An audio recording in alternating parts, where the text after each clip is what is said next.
विष्णुदेव साय जी के नेतृत्व में सरकार बनने के बाद खेल और खिलाड़ियों के विकास के लिए लगातार काम हो रहे हैं।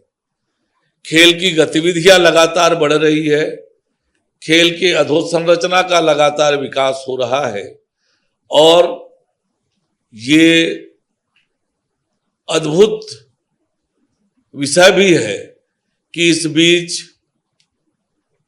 हमें अंतर्राष्ट्रीय स्तर पर छत्तीसगढ़ के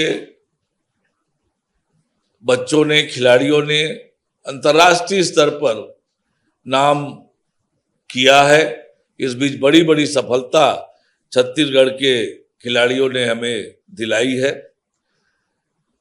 आपको मैं बताना चाहूंगा कि अधोसंरचना विकास के क्षेत्र में कैसे बड़े बड़े हम काम कर रहे हैं। नया रायपुर और जसपुर में तीरंदाजी अकादमी का काम चल रहा है। स्वाभाविक रूप से हमारे राज्य में तीरंदाजी गांव-गांव तक प्रचलित है और तीरंदाजी के खेल बड़े पैमाने पर यहाँ पर प्रतिभा है।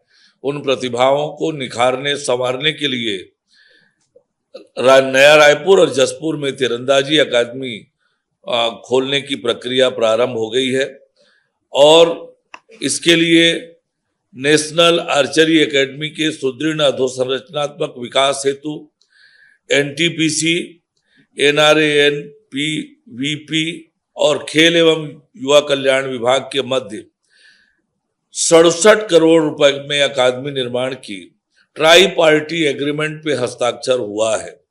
जसपुर जिले में भी आर्चरी एकेडमी की स्थापना हेतु 16 करोड़ रुपए के कार्य आदेश जारी हुए हैं। यानी 2 महत्वपूर्ण आर्चरी की अकादमी की निर्माण की प्रक्रिया हमारे राज्य में प्रारंभ हो गई है। राज्य स्तरीय खेल सुविधा उपलब्ध कराने के लिए सर्व सुविधा युक्त अधोसंरचना उपलब्ध कराने और राज्य में खेल के वातावरण को उन्नत करने के लिए नया रायपुर सेक्टर 28 में स्पोर्ट्स कॉम्प्लेक्स फेज 1 में 114 करोड़ रुपए और फेज 2 में भी बजट में प्रावधान कर इसकी स्वीकृति और ये निर्माण की प्रक्रिया प्रारंभ हो गई है। जसपुर और रायगढ़ जिले में भी इंटीग्रेटेड स्पोर्ट्स कॉम्प्लेक्स के लिए 64 करोड़ और 92 करोड़ की प्रशासकीय स्वीकृति जारी हुई है और इस पर काम प्रगति में है। तो इस तरह से अधोसंरचना के विकास के लिए लगातार काम हो रहा है। पिछले 2.5 वर्षों में खेल अधोसंरचना में लगातार विकास हो रहा है। क्रीड़ा प्रोत्साहन योजना में 10 जिलों में बहुउद्देशीय स्टेडियम निर्माण, इंडोर हॉल जैसे कार्यों की प्रशासकीय स्वीकृति जारी की है, जिसकी कुल लागत 82 करोड़ 78 लाख रुपए होता है। लोक निर्माण विभाग के मद एवं अन्य मद से 22 खेलों के अधोसंरचना का प्रशासकीय स्वीकृति जारी हुई है। ये लगभग 250 करोड़ रुपए का है। मतलब अधोसंरचना के विकास इतने बड़े पैमाने पर हमारे राज्य में हमने प्रारंभ किया है, जिससे खिलाड़ियों को व्यापक सुविधा होगी, खेल प्रतिभाओं को खेलने का अवसर मिलेगा।